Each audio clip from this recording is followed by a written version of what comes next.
Welcome back, everyone. In the lead up to Election Day, we have invited all the congressional candidates to appear on this program to talk about what they would do if elected to serve the people of Connecticut and Washington.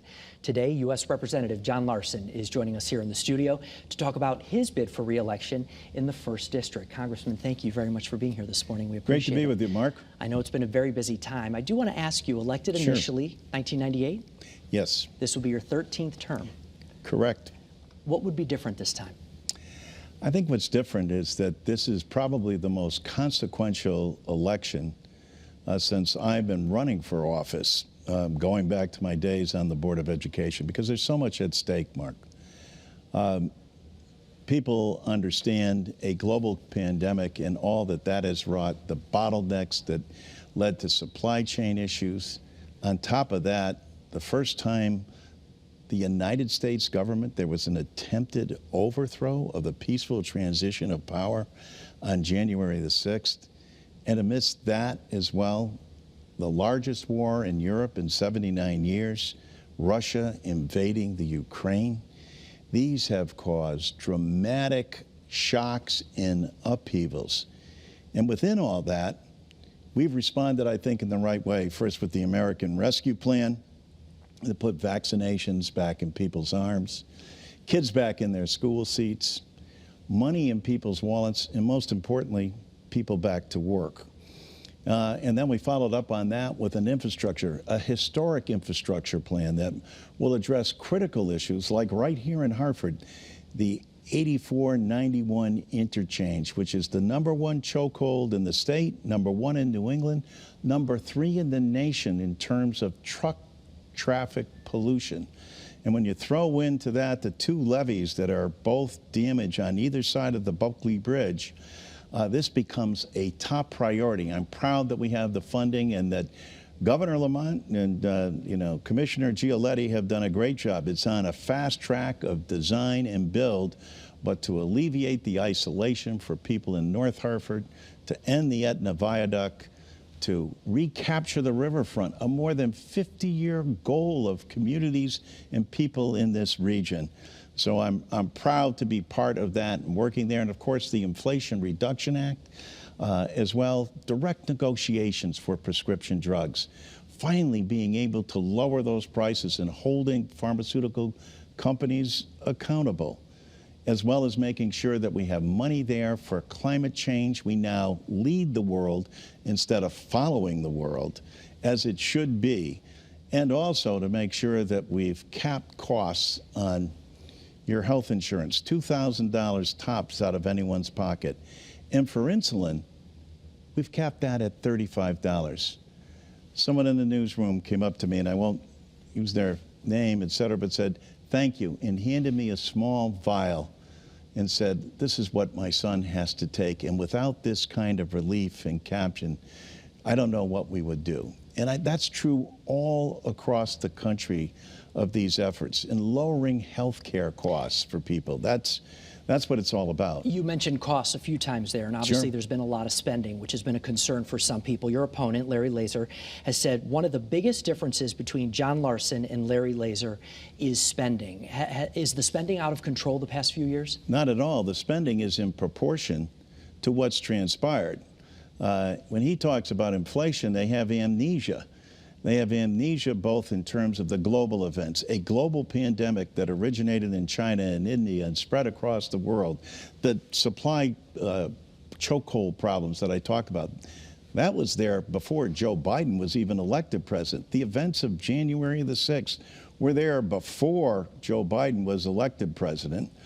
And then, of course, the war in the Ukraine and the impact on oil and gas.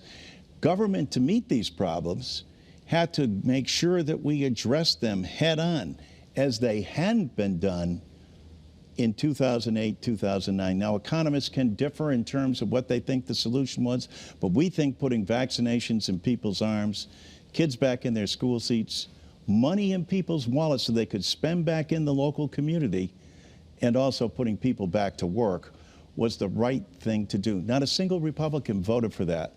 But they all sent out letters asking people if they got their check. And you know what? Every single community in the state of Connecticut and across this country, but in the state of Connecticut in the 1st District, all receive money directly for their municipality and for their educational system separately, and additional county government money as well, so that they could help out with the needs like police costs, fire costs, the training that's needed, et cetera. Other infrastructure is. And you know what?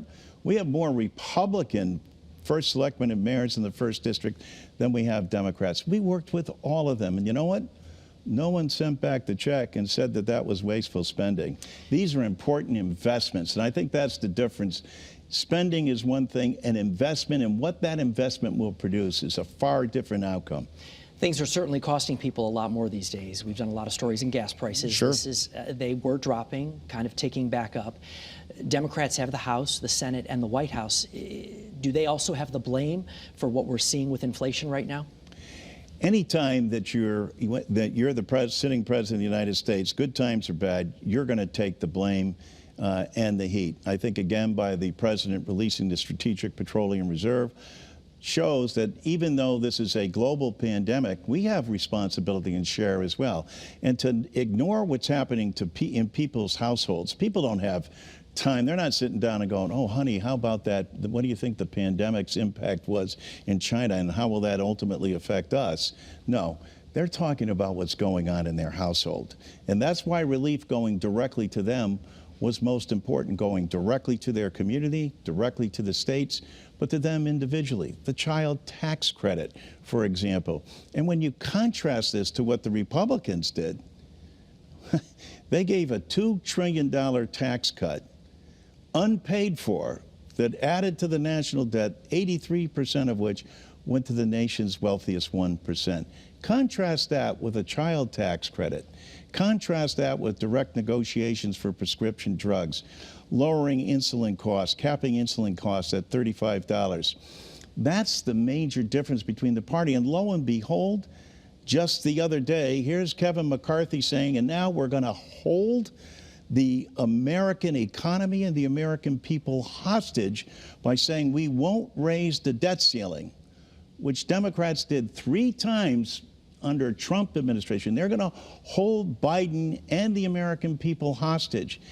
This is outrageous. And for the extreme goal of gutting Social Security and Medicare, how cruel to the people who need it the most. The people impacted the most by both the pandemic and inflation are people on fixed incomes, and that's our seniors. And they need our help now. Well, we don't have a lot of time, but I want to give you a last minute to make a final pitch to voters. Obviously, we have a lot of concerns if the control of the House or Senate changes, I would imagine. But what would you say to voters in Connecticut who have not made up their mind? What I would say is what's on the ballot is Social Security and Medicare. What's on the ballot are women's reproductive rights. What's on the ballot is whether or not there will be access to the voting booth and people being able to get there and cast their vote. This is the most consequential election for a midterm that the nation has ever experienced. Please get out to vote. Congressman John Larson, thank you very much for being with us this morning. We appreciate your time.